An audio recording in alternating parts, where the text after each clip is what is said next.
Datos generales. La institución educativa en la cual vamos a trabajar es el Colegio Juan Vizcardo y Guzmán del distrito La Victoria, del nivel de educación primaria de menores, y el grado correspondiente es tercer grado B, que pertenece al tercer ciclo.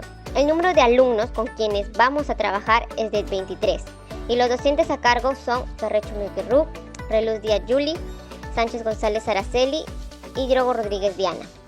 Lugar, La Victoria. Fecha correspondiente, 5 de noviembre del 2021. Bien, ahora vamos a hablar sobre la sistematicidad curricular didáctica. Como primer punto tenemos la denominación. Aplica estrategias para elaborar gráficos de barras y comparar cantidades. Como segundo punto tenemos la justificación. El presente diseño didáctico ha sido elaborado con la finalidad de desarrollar la capacidad. Aplica estrategias para elaborar gráficos de barras y comparar cantidades mediante la elaboración de gráficos de barras, empleando el método de Polya y utilizando el material didáctico. Muy bien, es el momento de hablar sobre el análisis curricular del área de matemática, pero para ello se sugiere tener en cuenta 3 puntos fundamentales. El primero son los fines. En ella encontraremos la competencia, la capacidad, las habilidades y las actitudes. Segundo punto tenemos los medios. En ella encontraremos el conocimiento y el método. Y como tercer punto tenemos el estándar de aprendizaje. Bien, la competencia. Resuelve problemas de gestión de datos e incertidumbres para resolver problemas estadísticos de actividades diarias utilizando el lenguaje matemático en contextos de matemática realista, demostrando responsabilidad y respeto. Capacidad. Aplica estrategias para elaborar gráficos de barras para resolver problemas estadísticos aplicando el método de Polya en situaciones de deportes realizado en su institución educativa, demostrando así orden y disciplina. Las habilidades. Tenemos como primer punto, comprende la situación problemática. 2. Organiza los datos del problema. 3. Crea una solución al problema. 4. Aplica la solución del problema. 5. Interpreta el gráfico de barras. Y por último, comunica la respuesta al problema planteado. Actitudes. En ella vamos a evidenciar las siguientes actitudes. Respeta ideas, opiniones y formas de trabajo. Trabaja en equipo. Demuestra responsabilidad y respeto. Demuestra interés por aprender. Segundo punto tenemos los medios. En ello el conocimiento es el siguiente, la elaboración de gráficos de barras. El método, en ella encontraremos los procedimientos para elaborar el gráfico de barras. Primer punto, leer la situación problemática. 2. Ordenar los datos en forma lógica. 3. Plantea una estrategia para la solución del problema. 4. Ejecutar un procedimiento para resolver el problema. 5. Interpretar el gráfico de barras. Y por último, redactar la respuesta. En el estándar de aprendizaje encontramos el nivel 3, el cual nos dice organiza datos y los representa a través del gráfico de barras para resolver problemas estadísticos con respecto a deportes favoritos. Ahora hablaremos sobre las estrategias didácticas, la cual debemos tener en cuenta los procesos de la secuencia didáctica, los subprocesos didácticos, las operaciones intelecto-afectivo-motrices, los materiales didácticos y por último la temporalización. En el proceso de la secuencia didáctica se debe tener en cuenta 3 momentos, el inicio, el proceso y la salida. En el inicio encontramos 4 subprocesos. La primera es la motivación, la segunda es la problematización, la tercera los saberes previos y por último el propósito y la organización. En la motivación, aquí el docente debe saludar a los estudiantes de manera respetuosa y cordial. Además, debe mencionar a los estudiantes que se realizará la siguiente actividad que lleva por título Vivenciar los deportes favoritos, donde los estudiantes deben realizar 3 deportes. Entre ellas tenemos el fútbol, el vóley y el básquet. Al finalizar la actividad se realiza la siguiente interrogante. ¿Qué deporte le gustó más? Después de escuchar atentamente las participaciones de los estudiantes, la docente muestra un papelógrafo con un gráfico en la pizarra que contiene los nombres de los deportes realizados.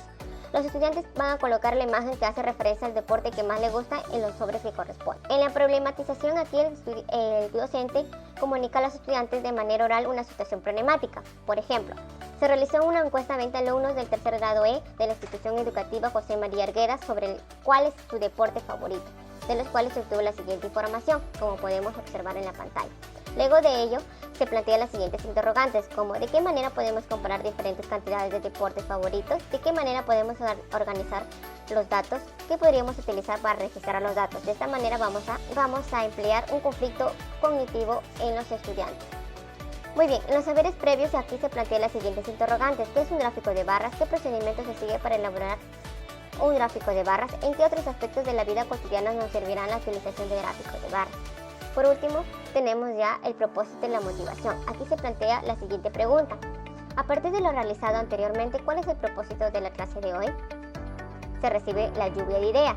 El docente comunica el propósito de la sesión, la cual es, hoy aprenderemos a elaborar el gráfico de barras.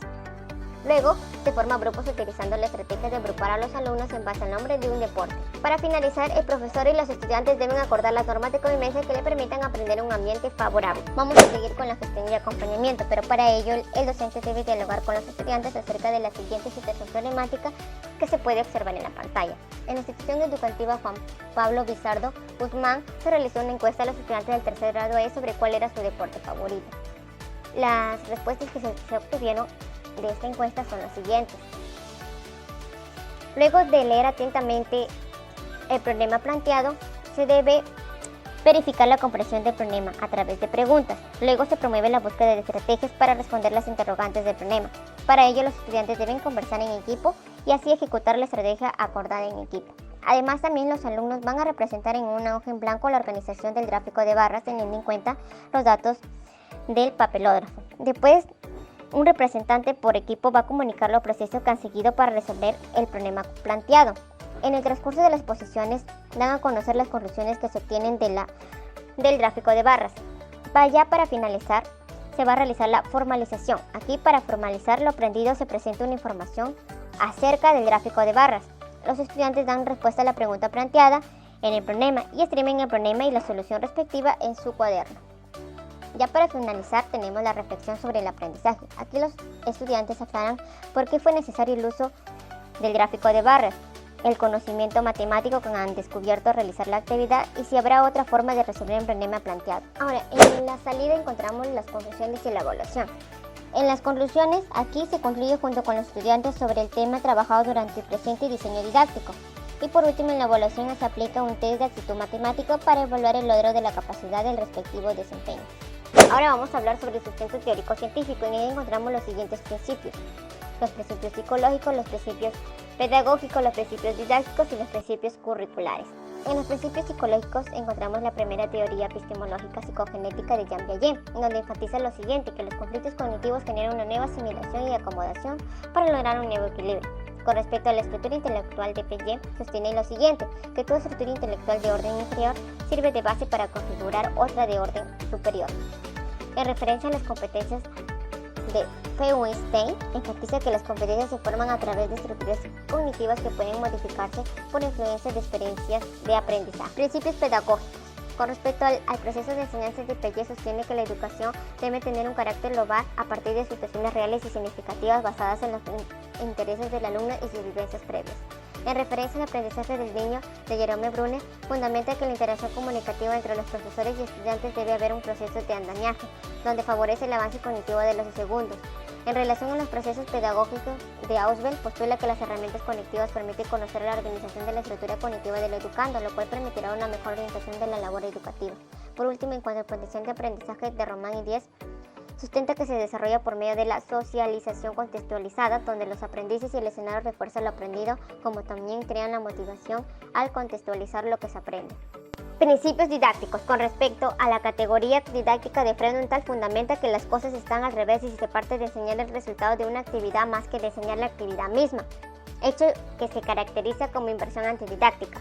En referencia a la situación didáctica de Brousseau, precisa que se debe planificar en base a actividades problematizadoras construidas intencionalmente por el profesor con el fin de hacer adquirir a los alumnos un saber determinado o en vías de constitución. En relación al material didáctico de Montessori, fundamenta que debe ser interesante, variable y adaptado al conocimiento que ya poseen los alumnos, para despertar así el interés y la curiosidad de estos. En cuanto a la actitud del docente, Flores y Vivas sostiene que el profesor debe proporcionar un entorno agradable, busque los temas a tratar, sugiera proyectos, forme grupos y facilite las herramientas de aprendizaje. Por último, tenemos los principios curriculares. En referencia a la organización del currículum, según la medida en el año 2019, fundamenta que los aspectos que se deben considerar en el currículum son los ritmos, los estilos y niveles de aprendizaje, así como la pluralidad lingüística y cultural, para así asegurar el desarrollo óptimo de los estudiantes, así como enriquecer el proceso educativo. En relación al área curricular de matemáticas, según Menedu, en el año también 2019, sostiene que el aprendizaje de dicha área es un proceso de indagación y reflexión social e individual en el que se construye y reconstruye los conocimientos durante la resolución de problemas.